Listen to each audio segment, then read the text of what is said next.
ASMR Coffin Radio.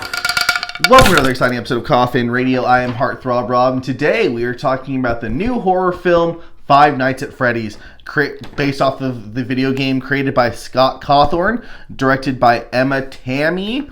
This supernatural horror flick stars Josh Hutcherson, who plays Mike, Elizabeth Lail as Vanessa Shelley, and Matthew Lillard as Mike / Josh Hutcherson's boss. So this movie's doing freaking huge business right now, man. It's made $132 million worldwide just off a $20 million budget. So through the roof, doing great, crazy numbers. And it's crazy to see a video game doing like this, right? I grew up on old school in the 90s where all video game movies were shit. And this movie is okay. It's obviously based off of the video game. And you got Josh Hutcherson as Mike.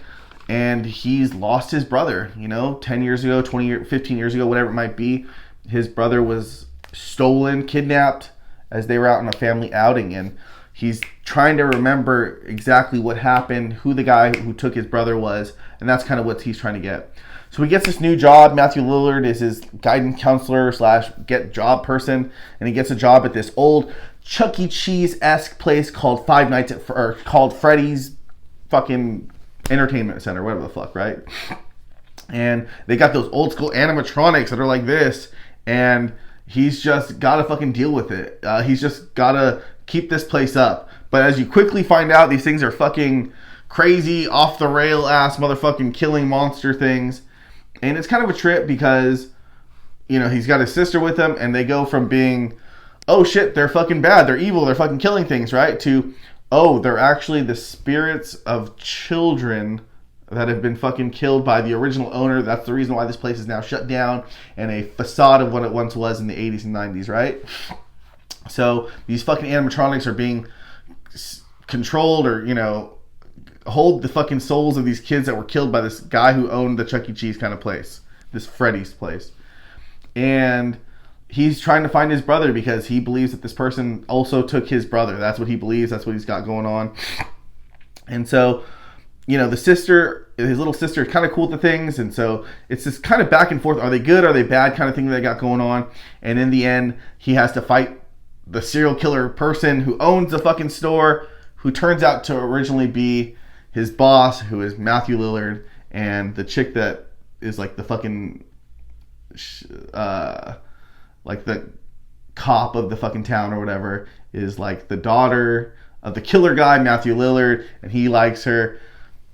Kind of a hodgepodge, I don't know. It just had a really long fucking intro. Like, it took forever. It's $110 minutes. I think you could have easily skimmed, 20 minutes out of it to make it the 90 minutes, and I think you would have had a better movie. The animatronics for the things look cool. Matthew Lillard's great acting. I just feel like the plot is a little bit slower than it needed to be. They could have added some comedy to this horror movie. It's very hard to do PG-13 horror. It's very hard to do horror, period. But this movie just didn't hit the way I thought it was. I am not a fan of the video games. I haven't played them. I thought they look cool. I like the logos, blah, blah, blah. So it made me interested in the movie in the first place. But I just don't think it had enough horror or enough, especially in the beginning. It took a while for it to get started. I know it's getting a lot of hate online, but I don't think that's really necessary. I don't think it sucked that bad, but I give it a solid D+, C-, C-. But I just didn't think it was that great. It took forever to get started, and I just don't think the payoff was worth it. I think they should have got going to more quickly to what was going on. But yeah, I know they're doing very well for themselves, It's just about his 5 nights fucking staying there, and it's literally over the period of 5 nights this guy's fucking going, trying to control his memory so he can try to remember who was it that stole his brother. But I think the concept originally was pretty good. I just think they could have done more with it. A little bit more of this, a little bit more of that. Definitely skim 20 minutes, especially in the intro there. But let me know what you guys think about it. We'll talk about it in the comments. Did you like it? Was it fucking worth it? It's doing fucking well for itself, right? Good little horror movie, smart for them to release on Halloween. But let me know what you guys think. We'll talk about it in the comments. Make sure you like, subscribe, and if you like what you're watching, then hop in the coffin. Follow us on social media at Coffin Radio. Coffin is spelled with a K. And that's all for today. ASMR Coffin Radio.